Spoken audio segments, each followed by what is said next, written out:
আজকের প্রোগ্রাম কিসের জন্য ছিল প্রোগ্রামটা ভাই? আজকে প্রোগ্রাম হচ্ছে বাংলাদেশ জামাত ইসলামের পক্ষ থেকে কেন্দ্রীয় ঘোষিত 5 দফা কর্মসূচি। তার ভিতরে অন্যতম দাবি হচ্ছে পিআর পদ্ধতিতে নির্বাচন এবং 14 দল সহ জাতীয় পার্টি যারা আছে তাদেরকে নিষিদ্ধ করতে হবে।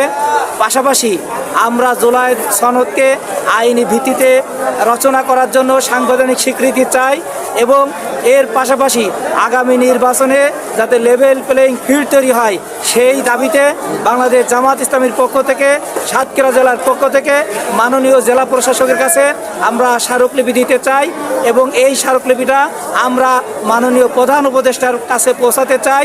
আমাদের দাবি মানতে হবে। আমাদের এই দাবিগুলো মেনে নেওয়ার জন্যই আজকের আমাদের কেন্দ্রের পক্ষ থেকে এই কর্মসূচি ঘোষণা করা হয়েছে। আমরা আশা করি সকল দেশবাসী এই দাবির সাথে একাত্মতা পোষণ করে আমাদের এই দাবিকে মেনে নেবেন এবং এর মাধ্যমে আগামীতে জাতীয় নির্বাচন অনুষ্ঠিত হবে ইনশাআল্লাহ।